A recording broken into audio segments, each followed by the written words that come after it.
Chapter 336, Bai Zemin's second long-term contract, red, white, black.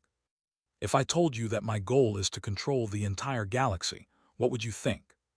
At such a question, Shang Yuanbing Zhu was momentarily taken aback, and for a split second came to think that perhaps her new friend was having some kind of mental problem that was not letting him reason things out clearly. However, that thought soon disappeared after remembering that the world in which they were currently living, despite being physically the same, could also be considered a completely new world. If it were in the past, something like dominating the entire Milky Way was something that could only happen in science fiction movies, where mankind's technology had evolved enormously after thousands of years of studies and projects, as well as countless more years of exploration. After all, 21st century mankind didn't even know the entire solar system, let alone the entire galaxy. But with things as they were, Shang Yuanbing Zhu realized that such a thought was actually not as far-fetched as before. With humans evolving and acquiring supernatural powers, with the support of mana, and with the possibility of acquiring new plans to build objects whose technology was centuries and even millennia ahead of current human technology, colonization of other planets was no longer an impossibility. It was just that she had never thought that far ahead, and the only thing she was aiming for was to survive until the next day. However, Bai Zemin looked at her and did not wait for her to respond before continuing. And if I told you that my real goal is to conquer the universe, could you accept such a thing?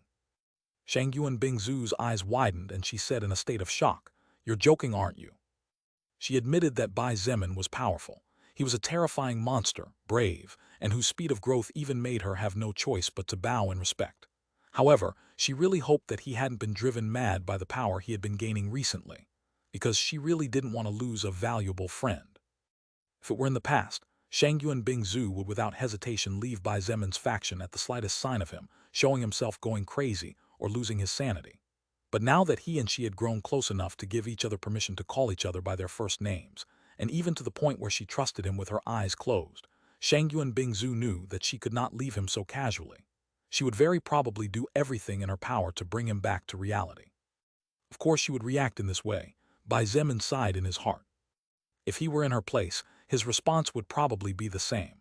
No, his response would probably be even more exaggerated and worse than Shang Yuanbing Zhu's. However, Bai Zemin's expression was extremely serious as he looked at her, and for every second that passed, Shang Yuanbing Zhu's heart sank more and more.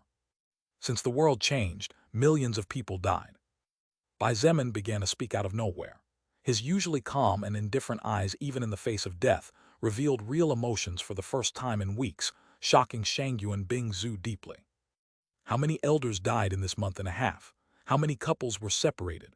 How many children lost their parents? How many innocent babies lost their lives so far? How many families were destroyed in the initial adaptation process, and how many more will be destroyed from now on? He asked in a low voice. Rather than being a question directed at Shang Yuanbing Zhu, it seemed more like a question thrown into the air, hoping to find an answer somewhere.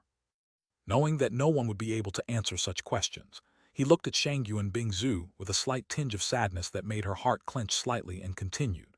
It has been more than 47 days since the world turned into hell, but I still don't know whether my family is alive or not.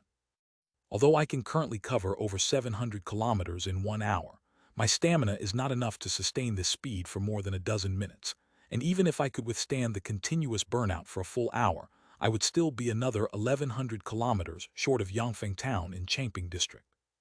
Bai Zemin pointed to the sky with his free hand, and the grip on the hilt of his greatsword tightened as he said with a touch of self-mockery, I can't even claim to be the most powerful being in that forest, let alone dare I say that I am the most powerful being in all the forests of this district or the district in general.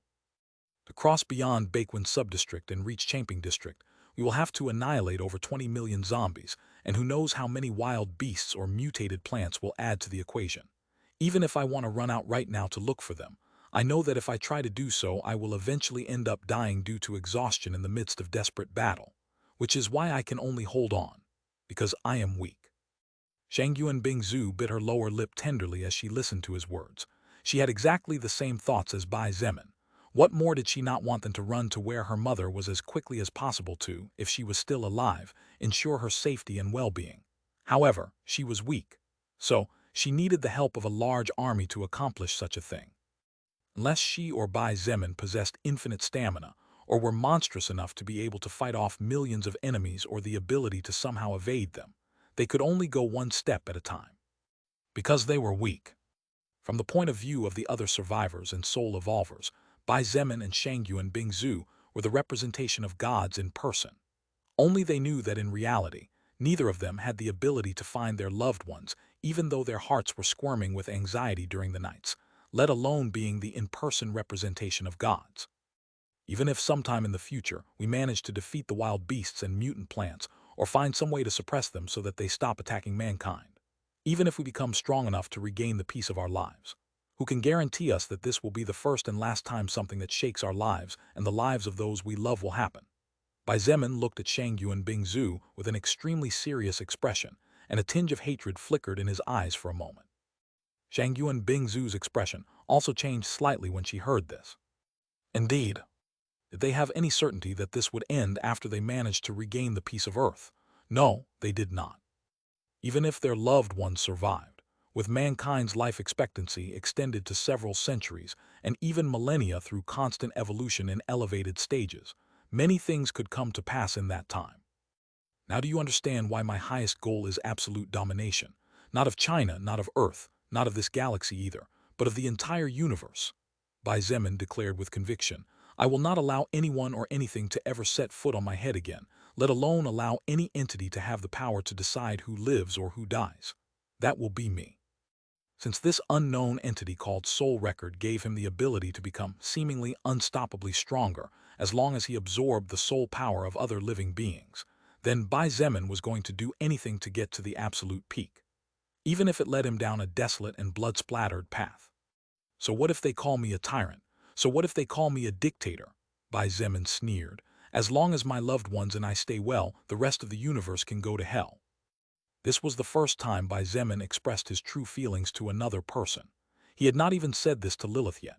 However, after everything that happened tonight, Bai Zemin understood the reason why a supreme existence like Lilith had been telling him since day one of this new era that he was an even greater genius than her. Therefore, he felt that even though he was weak, at least he had the qualifications to not be ashamed to aim big. He would help Lilith achieve her goal, and then, together with her and those close to him, he would rule supreme.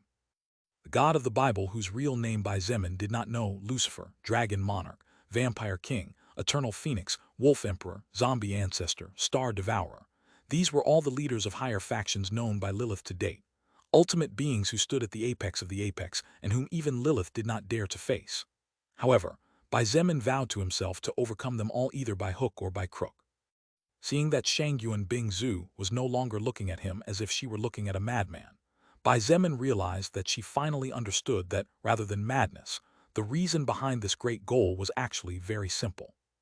It was not about power blindness, nor was it about greed or arrogance. It was something far simpler than this. Shang Yuan Bingzu realized that Bai Zemin was scared. Although he looked ever so steady and his steps never faltered even when his life was on the line, He was actually terribly scared, scared like a small child. However, that fear did not come from fearing death. Bai Zemin's fear was a much more noble fear. He feared that his loved ones whose life or death was still unknown would have to go through hardship again sometime in the future. In the midst of the darkness, she looked at him silently, as if she wanted to engrave every detail of his face in her memory forever. After several seconds, her lips curved into what shaped the most beautiful smile she ever had probably in her entire life. Bai Zemin, I must say that every second that passes and every word that comes out of your mouth amazes me more and more. More than your strength and more than your speed of evolution, your feelings are as pure as the whitest snow. Shangyuan Bingzu looked at him from the tips of his toes to the tips of his hair before saying in a voice that seemed to come from deep in her heart, I said earlier that you were a good man, but I must retract that. The word good does not do honor to an excellent man like you. Bai Zemin looked at her. He understood. He understood that this praise from her was different from the previous one. I must say that the woman who ever manages to slip into your heart and win your care and affection will undoubtedly be the luckiest of all. She nodded with a faint smile. Then she extended her perfect hand forward and offered, even though I am weak, let me help you achieve your goal. For the sake of our families, for the sake of our loved ones.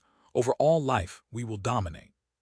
He looked at her hand that even in the midst of the darkness seemed to shine with purity, and understood that taking her hand at this moment would have a meaning far, far deeper than any other promise he had ever made.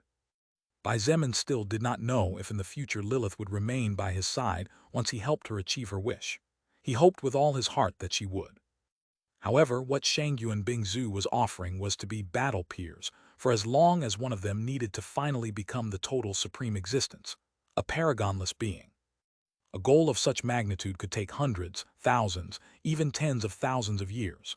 Therefore, this could be considered another long-term contract. Bai Zemin chuckled as he recalled that meeting where he had told everyone that he had a long-term agreement with a woman. ANCH 139. Then, without hesitation, he took Shangyuan Bingzu's hand and gently shook it to state his agreement. She smiled even more brightly, and her blue eyes curved into a half-moon shape. High in the sky, two beautiful ruby-colored eyes sparkled like gems amidst the night, and seemed to pierce through space to see what was happening a kilometer deep underground.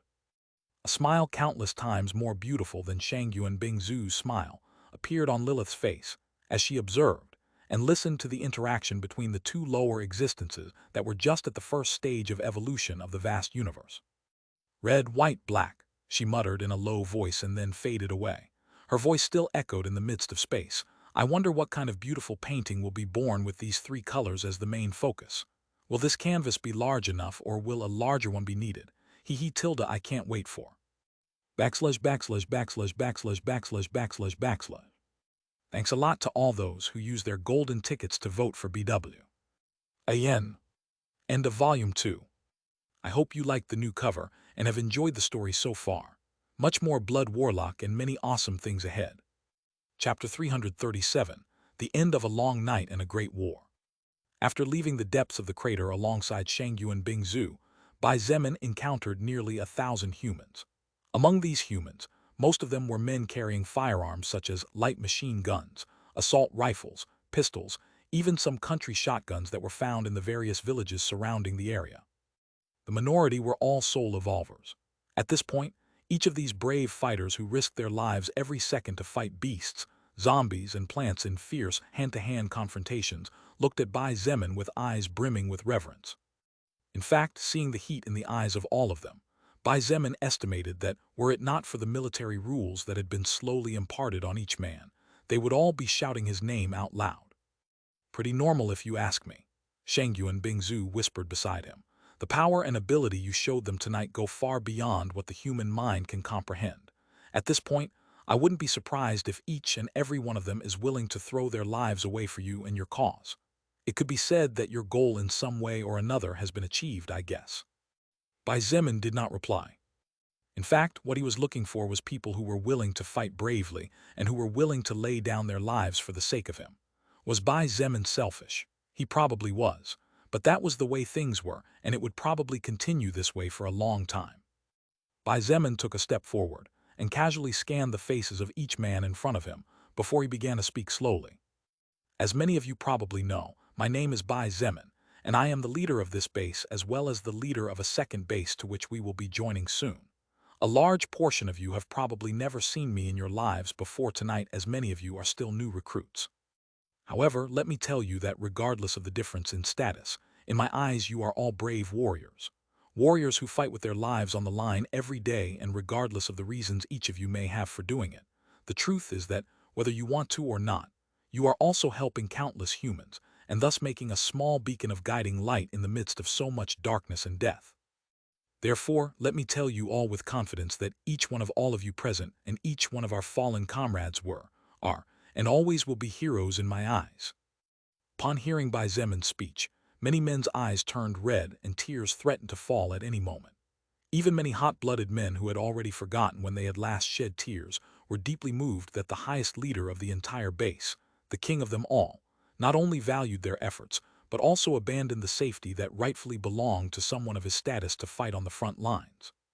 Tonight, due to the attack of these disgusting vile beasts, many have died. Bai Zemin continued in an extremely serious voice, and everyone listened intently. Regardless of whether we knew them or not, regardless of whether we were close to them or not, they were all our brothers in arms and will continue to be this way for all eternity regardless of how far we go in the future. Therefore, as a sign of respect to those who fell tonight, I would like everyone to keep total silence for 1 minute from the moment my voice stops. And so, silence reigned over the battlefield. The blood vortex was still whirling, slowly consuming Bai Zemin's mana. The blood chains reinforced by the vortex still clung tightly to all the mutated creatures without allowing them to get up from the ground, and the beasts seemed to be too frightened to even growl. With the clouds now clear and the storm moving further and further away from the area, the only sound present was that of the wind coming from the forest 5 kilometers into the distance. Many men could stand it no longer, and tears began to fall down their faces. There were many of them who tonight had lost friends, siblings, sons, nephews, nieces, grandchildren, grandparents, lovers, etc. Regardless if Bai Zemin felt sad or not for the loss of these people, and for the deaths of these soldiers, the truth was that he believed from the bottom of his heart that these people deserved at least a minimal token of respect like this. A minute later, the tears gradually stopped, and Bai Zemin turned to look at the over 2,500 mutant beasts that were held prisoner by the blood of other beasts, and of those who had fallen in combat to defend the position of mankind behind their backs. Tonight, let us use the blood of these vile beasts to take vengeance for the fallen ones. Let us use their blood to grow, to evolve, to become powerful enough to never let such things happen again. His voice echoed far and wide like a thunderclap. Under everyone's gaze, he pointed his sword forward and bellowed, "All soul evolvers, get your weapons and charge. No need to fear. No need to hold back. Just kill as much as you can." For a brief second, no one moved. However, one of the soul evolvers at the front, who had lost his father in the mouth of a mutated beast, finally shouted out, loud to the point where his voice rasped before dashing forward at the highest speed his agility stat allowed him. As if a dam had broken, dozens began to run. Those dozens added up to form 100, and that 100 grew to become over 250 soul evolvers, among whom 80% were men and 20% were brave women unwilling to decay behind the walls of the base, or leave the 100% of their fates in the hands of others. The sharp flashes of swords, the explosions caused by heavy bones, the fierce stab of a spear made of bone, and so on. The moonlight illuminated the weapons in the hands of each soul evolver, and highlighted with its silver rays the rage-filled, bloodthirsty attacks of these people. Evangeline, Yan Tu, Nangong Lingxin, and Lu Yan were not far behind either. The 4 charged forward and began their own massacres, with Yan Tu and Evangeline charging straight at the first-order beasts to claim what was rightfully theirs. Even Kang Lan, who had received the 2 healings allowed by Wan Jian's lesser healing skill, the second healer Bai Zemin found after Kang Lan. While Wan Jian's healings were still considerably lower than Kang Lan's healings, even though they both used the same skill, it was more than enough for at least her fingers to stop hurting so much. It would probably take another 2 or 3 days for her to fully heal if she healed herself. After all, Kang Lan's health stat was not monstrously high like Bai Zemin's health. "That was a good speech," Shang Yuan Bingzu commented. She was the only one who hadn't dashed over to join the massacre. After all, she was already at level 46, so the soul power that this kind of enemy would grant her would not make any difference to her strength unless she was willing to spend months and even years killing low-level beings to grow. As for additional stats, First-order beasts could give her quite a few points, but Shangyu and Bingzu would not steal other people's prey. So in the end, she decided to stand beside Bai Zemin. "But I wonder if you really felt like you said." She smiled slightly and looked at him. Bai Zemin watched as the blood of the beasts spattered the ground in large quantities, and listened as the rage-filled roars of the monsters rumbled the earth. He was sure that even from the forest 5 kilometers away the shrieks could be heard, and inwardly wondered if some mighty beast would come out of there. Without looking at the woman next to him, Bai Zemin lazily replied, "Even though I was only a student from a middle-class working family in the past, I learned a thing or two simply by watching those people who were in high positions of power whenever they appeared at press conferences." "You learned how to lie?" she asked with ridicule in her voice. Anything dealing with politics of the past was not something she particularly liked. "No," Bai Zemin replied indifferently and pointed with glittering eyes. "I learned to put on an act." When a person held high office, they often could not simply say what they wanted and instead, to avoid controversy, had to say what the masses wanted to hear. In that way, not only could hundreds of big problems be avoided, but also the support and appreciation of others, as well as the loyalty of the people, could be obtained. It may be despicable, but to be a leader you not only need strength, you also need to know how to understand the needs of others, he concluded. Shangyu and Bingzu looked at him for a moment before turning her attention to the battlefield, where the beasts were being slaughtered like pigs on New Year's Eve. She did not comment on what Bai Zemin had just said as, although it was despicable as he had pointed out, she was actually aware that his words were very real and true. Approximately 30 minutes later, the roars of the beasts had been silenced in their entirety. After 30 minutes of working as a team, the little more than 250 soul evolvers managed to end the lives of the 2,500-plus beasts without the support of firearms, so they were not only able to vent a great deal of the anger and pain they were feeling, but they were also able to absorb large amounts of soul power. Bai Zemin approached Lu Yan and instructed, "Tell your daughter to take charge of moving several squads to carry the bodies of these beasts back to the military area. If she needs more people, she is allowed to use meat in exchange for offering work to other survivors who do not yet have jobs but want one. Also, take care to reinforce the defense of this area enough to handle an attack of 1,000 beasts in case any of them dare to come back for more." After giving a series of orders, Bai Zemin left the front lines and returned to his mansion in the privileged area along with Evangeline and the rest. While there was some minor possibility of some forest beast charging towards the base, with his current speed he could reach the front lines in a matter of seconds, so he wasn't too worried. Aside from Kang Lan and Evangeline, there were many other soul evolvers and soldiers who had been wounded in today's war. A small group of experienced medical personnel and a larger group of people hired to apply first aid began to treat the wounds of those who could be helped using the gauze, disinfectants, and many other valuable supplies available at the base. By being willing to use this kind of precious resource on them, Bai Zemin unwittingly gained even more reliance and faith from his subordinates. Many of them were now willing to jump into a river of fiery lava for such a leader. In the end, after taking a hot shower, Bai Zemin fell onto his bed, and a minute later fell into a deep sleep like a trunk. Even when Lilith lay down beside him and looked at him with shining eyes, he did not wake up at all due to mental and physical exhaustion. /////////////// Thank you very much to everyone who voted for Blood Warlock with their golden tickets. 3. Chapter 338, Bai Zemin's Paths Toward the Second Order.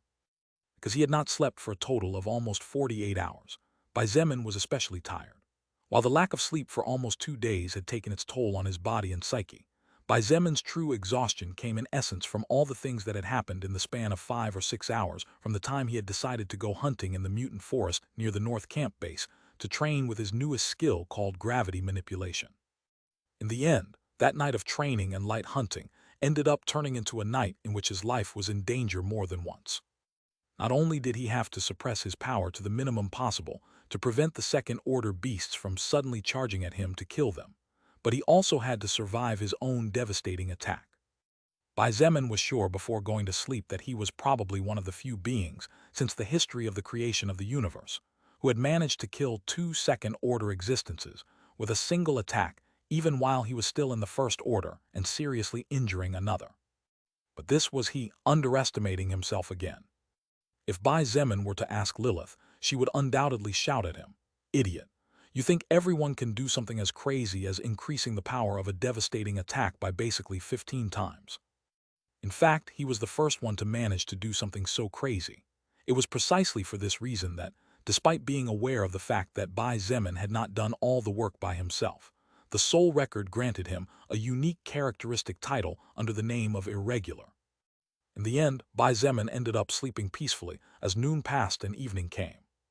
When his dark eyes opened slowly, the first thing that came into his vision was the rays of sunlight struggling to penetrate the curtains of the large window. Bai Zemin sat up on his bed, still somewhat dazed, and unconsciously glanced at the digital clock on the small bedside table. 14:23, he mumbled at the same time as he thought on his mother. She would definitely scold me if she knew I was sleeping until this late. A slightly grumpy voice sounded next to him. I wonder what woman can make you reveal such a loving look like that. Are you not satisfied with me? The corner of Bai Zemin's mouth twitched several times at the sound of that seductive voice, and he slowly glanced at the spot beside his side of the bed. Not to his surprise, the gorgeous and seductive Lilith was lying on her back. She was wearing her classic dress, and her covered assets were pointing towards the skies like two intercontinental missiles about to kill people. As she looked at him with her two beautiful ruby eyes, she smiled sweetly and said in a shy voice, "Big brother Bai, you were so wild last night." "Sorry," Bai Zemin looked at her dumbfounded. Lilith blinked and her long eyelashes were like two beautiful fans covering her eyes. Then, seemingly pained, she whispered, Could it be that you don't remember?" Bai Zemin felt that it was better not to ask anything, and that his best option at this moment was probably to leave from this place. However, as always, curiosity was the cat's undoing. "What exactly should I presumably need to remember?" he asked as he leaned back and eyed her warily. Lilith's eyes filled with tears, shocking Bai Zemin greatly. She sobbed and held a hand to her heart before saying with a pain-filled expression, "Be bad, so bad. Big brother Bai, you are so bad. Even though you jumped on me and tore my dress before." "Nonsense," Bai Zemin roared. He leaped out of the bed and pointed towards her as he said, "Your dress is intact, and even if I wanted to do something like that, I definitely wouldn't have the strength. Who are you trying to fool?" Forget about second order. Bai Zemin was sure that even if he fought against the 8 leaders of higher factions at the same time and ended up exhausted to death, he would definitely not forget the moment when his not-so-precious, but at the same time, precious virginity was lost. Lilith indirectly looked at her dress and was silent for a few seconds. Finally, after realizing her little slip, she clicked her tongue and the fake tears disappeared without a trace. "Hey, stop clicking your tongue." After the above little event, Bai Zemin washed his face and brushed his teeth before returning to the bedroom. At this moment, he and Lilith were sitting facing each other. They both looked to the other in silence for several seconds before he finally extended his right hand forward. Lilith took his hand between hers. Right, she used both hands to wrap around his instead of using one as she had always used in the past. Although Bai Zemin found it odd, he didn't think too much of the small gesture and simply closed his eyes as he began to scroll through his records. Last night while taking a shower, he tried to see his possible paths of future evolution, but was surprised when he found nothing. At that moment, he got terribly scared thinking that some kind of bug, just like in video games, was happening to him. In the reality, there were no GMs. Well, maybe the soul record was the GM, but the problem here was that there was no email address to file complaints. Fortunately, Lilith calmed him down at that moment just before he had a heart attack. She said that the soul record was probably still searching for possible paths for Bai Zemin's evolution, and the reason it was taking so long was because the records engraved into his soul were too amazing compared to his low-quality soul power. Regardless of how powerful Bai Zemin was, he was still a mere first-order existence that had just reached the threshold of breaking through. Therefore, his soul power was naturally not of a particularly high quality, even if it was exceptional among those of his power stage. After a few moments, Bai Zemin let out a huge sigh of relief as he found some things that were previously not there in his soul. Then, he focused his attention on those particular messages, and the information flowed through him, being then shown to Lilith by his will. Your possible paths of evolution have been studied and confirmed. With the achievements and the records you have earned until now, a path you can take is now seen. Please select a job. A befitting trial will be given to you. 1. Strategist of Death. 2. Tenacious Hammer. 3. Shadow Dancer. 4. Heavy Guardian. 5. Blood Mystic. After so much effort, after working so hard and defeating countless monsters among which many of them were terribly powerful creatures, the results finally came out and were scrolled before his eyes in the form of a status window, just like in the video games of the past.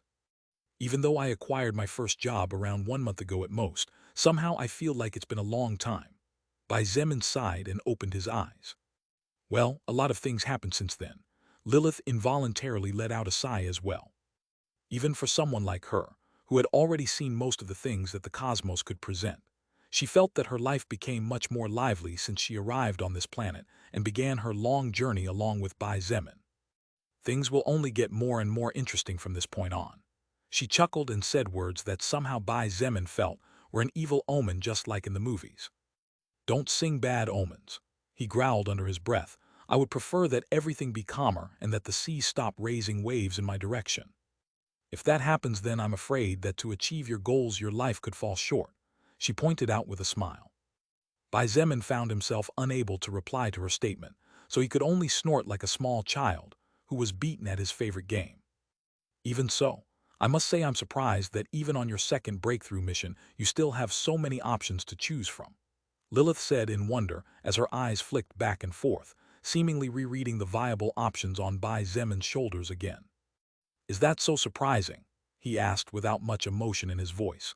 To him, this thing that was happening to him was just normal since he had no one to compare it with. Lilith looked at him and said a little speechless, Little brother Zemin, every time you advance one order and break through to the next stage, the soul record calculates each and every record you have experienced throughout your entire existence. Those records are studied by the soul record, and then you are given a path to continue walking.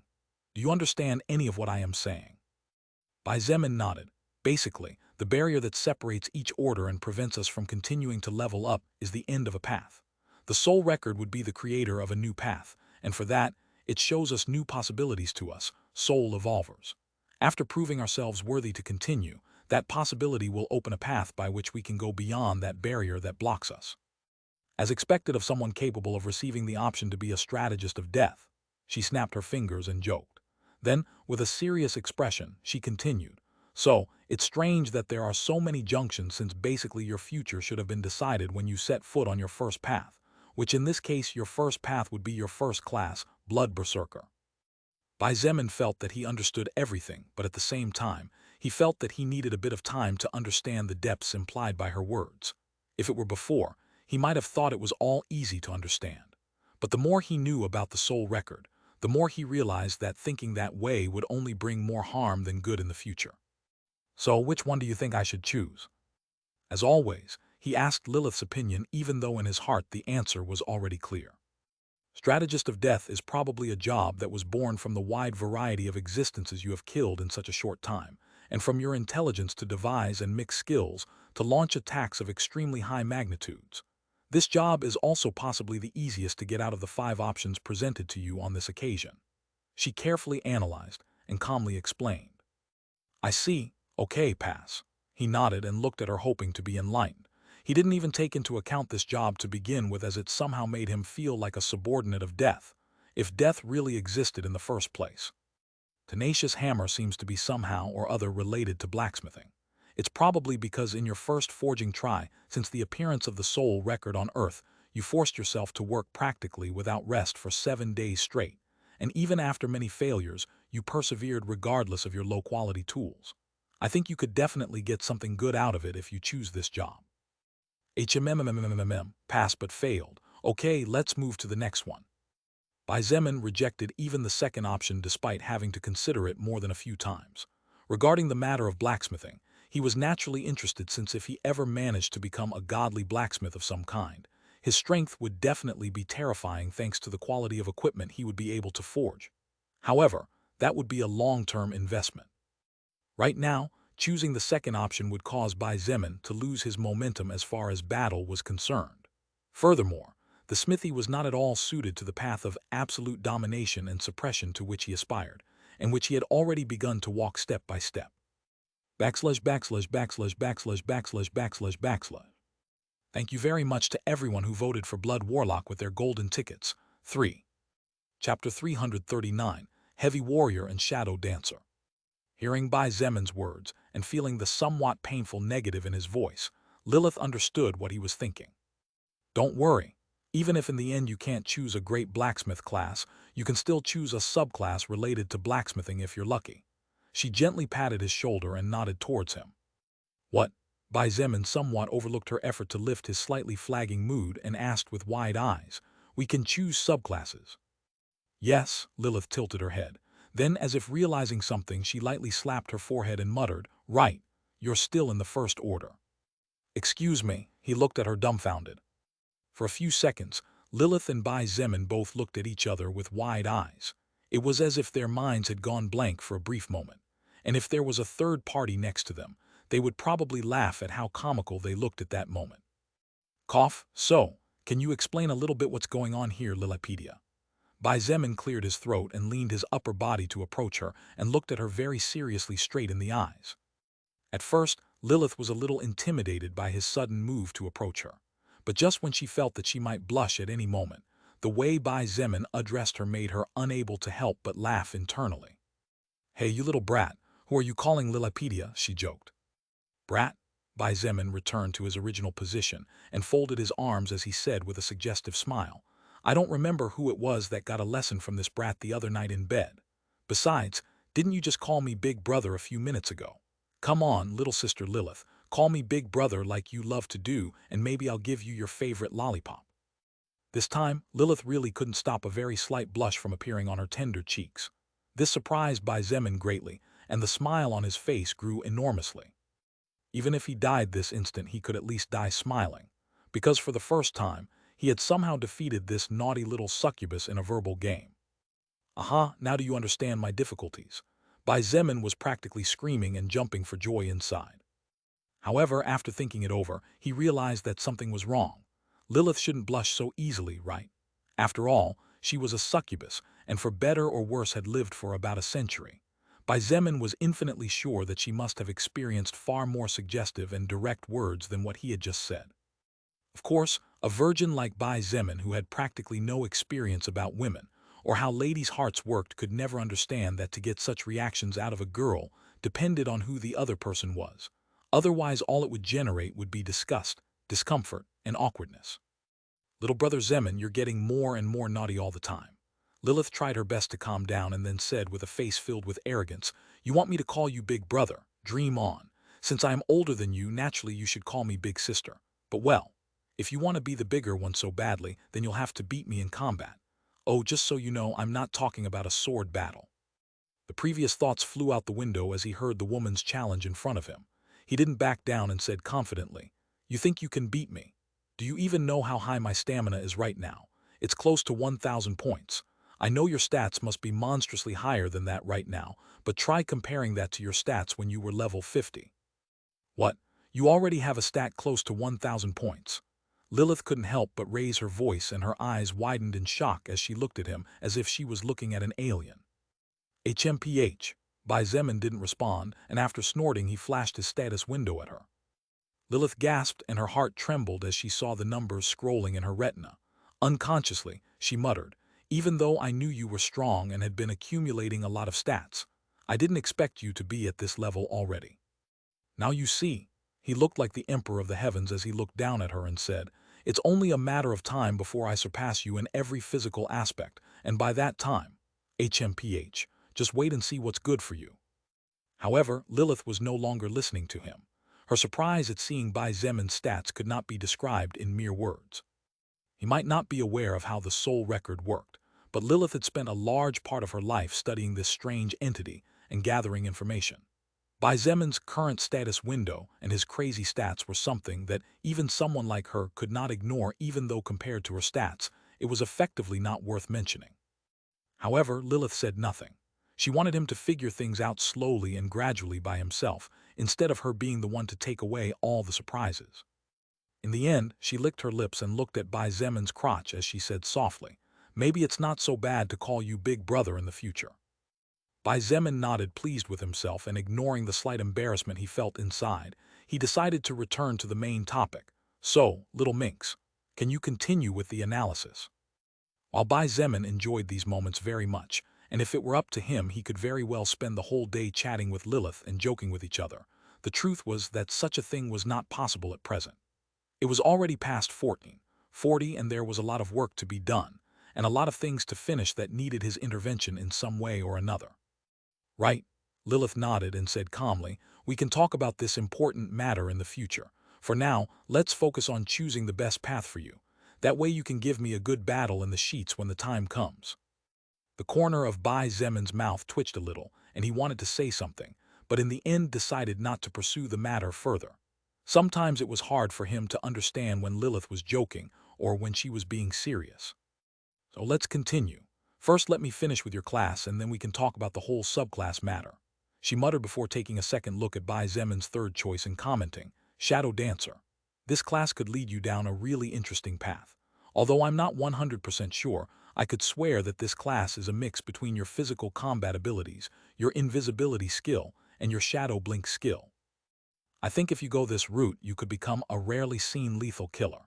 Even the higher existences should be wary of you when you reach your fourth order if you continue at this pace and choose to walk this path." "Shadow Dancer," Bai Zemin muttered, and a slight struggle could be seen in his eyes. In fact, somehow he could feel that if he chose this third option as his second job to advance to second order, he would most likely not regret it in the future. Bai Zemin believed that it would lead him to become a truly mighty existence with the power to speak throughout the universe in the future.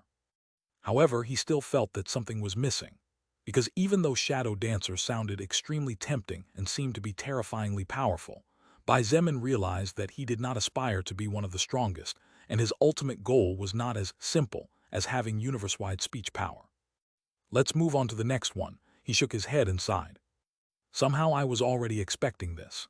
Lilith chuckled and pointed out, "At the end of the day, your ultimate goal isn't to be one of the strongest, it's to be the strongest. What you seek is not to have the power of speech, but for your speech to be the power, isn't it?"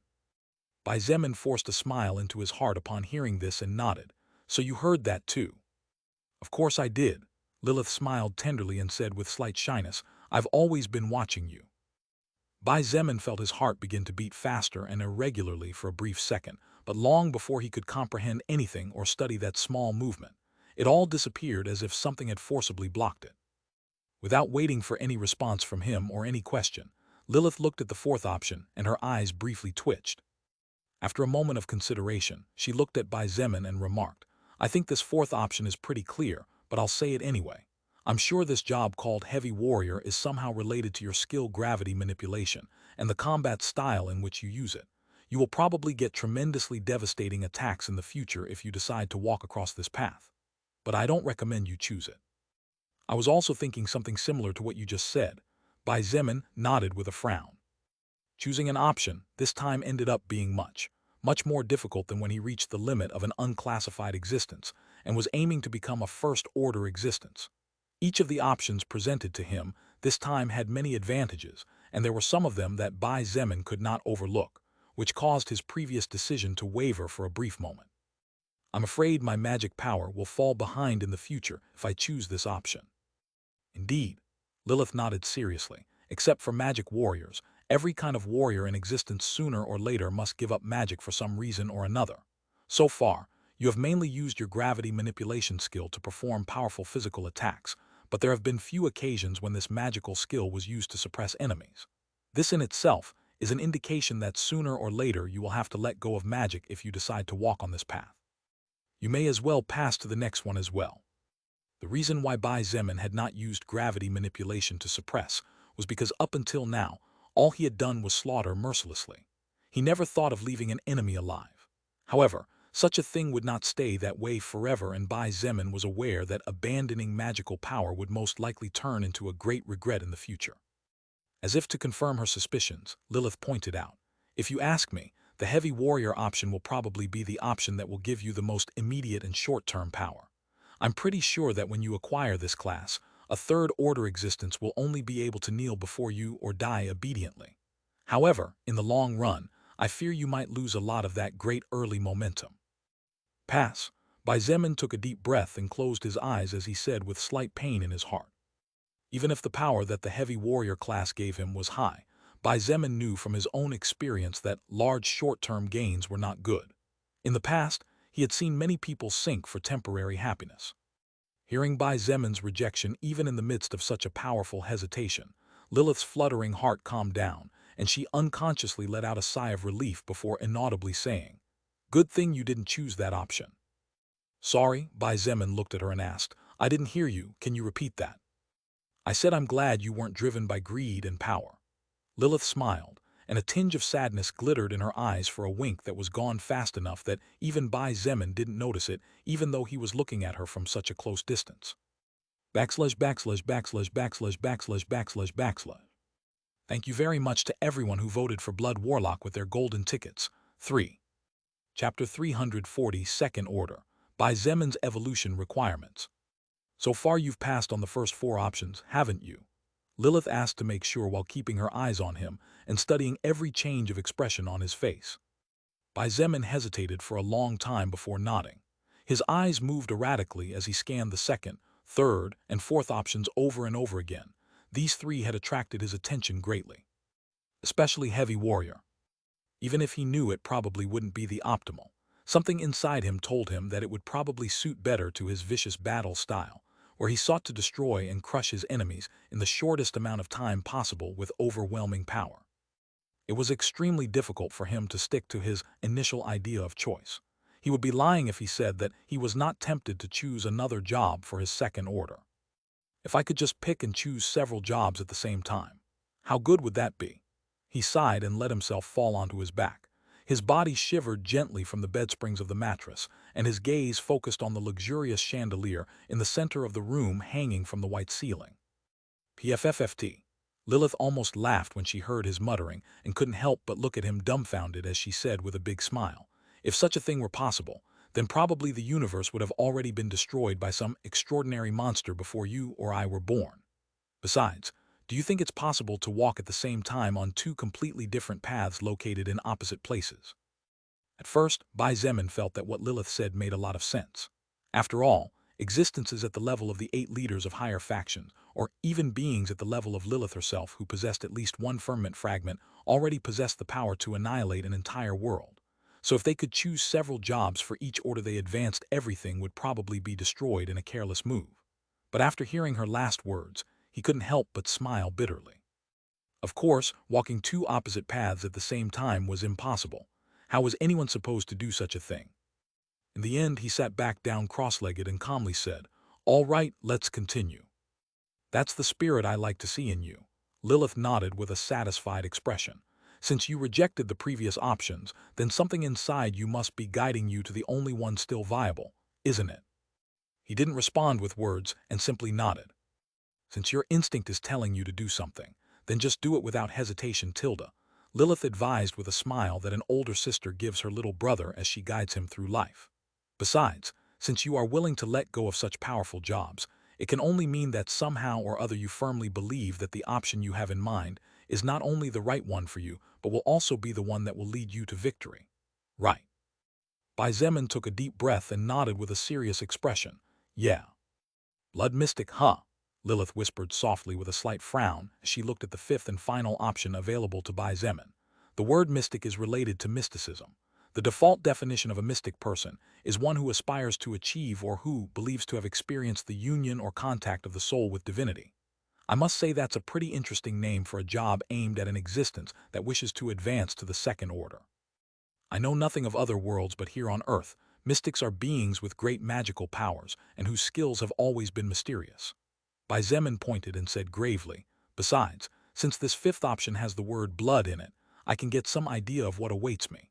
I am at least 70% sure that even if this job is not exceptionally powerful, it will be the one that will lead me to where I want to go." Each choice of job before advancing to the next order meant a new path. All these paths linked to each other to guide an existence to a certain point, and a divergence from the main path would cause that destination to change completely. For example, if Bai Zemin were to choose another job instead of Blood Berserker back then, the advancement options he would receive this time would be very different from the ones he received because the path he would have walked on would have been completely different from the one he had walked on up to this point. A single change, a small slip or oversight, and everything would change in its entirety. Lilith nodded with a smile brimming with pride and said in a complicated voice, "You have matured a lot, Bai Zemin." Bai Zemin gently closed his eyes and a faint smile grew on his face as he said softly, I wonder about that. Back then, during the early days of the apocalypse, while Bai Zemin's choices were mostly calculated with a clear head and always based on what he believed was for the best, there were many times when he went crazy and his decisions were affected. The fact that he didn't get carried away in this moment and didn't choose the option that would give him the most power showed how much his character had grown over the course of 47-48 days. Lilith was naturally proud, as she was well aware that she had played what was probably the most important role in such a growth stage. I hope we can teach each other for a lot of time more. He opened his eyes after remembering the not-so-distant but strangely remote past and smiled. Lilith's eyes glittered unnaturally when she heard this, and she nodded with a beautiful smile. Of course, there are many things I want to teach you, many things I want you to teach me, many things I would still like to live. You may not know it, but let me tell you that you are currently one of the only two people I consider a true friend. Bai Zemin chuckled and said in an understanding voice, well, I think you already know this, but I'll say it anyway. You are my first friend, one of only two friends I have, and my trust in you is on the same level as my trust in my family. That other friend is that woman named Shangyuan Bingzu, isn't she? Lilith asked with a smile, to which Bai Zemin replied with a nod. Indeed, she is, he replied calmly. Isn't destiny ironic? The person I least thought I'd get along with and who I thought I'd end up killing at some point, but in the end turned out not to be as bad as she seemed. Lilith chuckled and pointed out, many times it's best not to judge a book by its cover. Who knows? Maybe we'll find ourselves in for some pleasant surprises after we see the contents. The irony here is that you and I are two very antisocial characters. Bai Zemin laughed out loud, releasing for the first time in a long time the mental tension that filled him every day. Isn't it sad to have only two friends? Sad? Lilith shook her head and smiled gently. I don't think so. Quality over quantity. Bai Zemin blinked a couple of times, and after a moment he nodded. Quality over quantity. Bingzu told me something similar the night before. Just as the two were chatting, someone knocked on the door of the room, and the two immediately fell silent. Bai Zemin, are you still sleeping? A voice came from the other side, and Bai Zemin was quick to identify the other party. Bingzu, I am awake. Do you need anything? He replied calmly and looked at Lilith to indicate to her not to make any sound. Lilith nodded and obediently sat there without any mischief, which relieved Bai Zemin secretly, as he somehow expected her not to behave well. Do you mind if I come in? We still need to discuss the matter of last night's loot. Shangyuan Bingzu asked from the outside. Her voice was slightly lazy, which indicated that she had probably also just woken up not long ago. Bai Zemin suddenly realized that they still had to study the previous day's loot. However, considering the current situation, it was not good to let Shangyuan Bingzu enter the room. After thinking about it for a moment, he replied calmly, I'm not properly dressed right now. How about waiting for me downstairs or in your room? I'll be there in like 20 minutes. Outside the room, Shangyuan Bingzu was wearing a one-piece dress that reached just below her knees, and despite being considerably loose-fitting, it could not really cover the delightful curves of her body. Hearing Bai Zemin's reply, she frowned slightly and unconsciously asked, Are you sure you're okay? 20 minutes? Why would he take so long to get dressed properly? Bai Zemin's brain flashed with lightning speed, and in an instant he found an answer. I still need to study the records of last night's battle. As you know, I got a lot of stat points, and I need to reconfirm my status window and stuff. Outside the room, Shangyuan Bingzu nodded and the slight frown on her face disappeared as she said calmly, I see. In that case, I'll wait for you in the living room. All right, Bai Zemin replied from inside. Shangyuan Bingzu looked at the door, and somehow she felt there was something wrong but couldn't put her finger on what it was. Her feminine instinct told her that things were not as simple as they seemed, but she shook her head after a few seconds and left without saying much more. Hearing the light footsteps clearly of a woman walking further and further away, Bai Zemin turned to look at Lilith and said calmly, Then, I will choose Blood Mystic as the job for my second order. Okay, do it and let's see how crazy the evolution requirements are this time. Lilith laughed softly and Bai Zemin rolled his eyes. The matter of the evolution requirements was what was bothering him the most at the moment, and to be honest, he didn't want to see them. Unfortunately, it was something he couldn't escape, so in the end he ended up letting out a big heavy sigh and finally chose the fifth and final option. Blood Mystic. You have chosen as your second advancement job, Blood Mystic.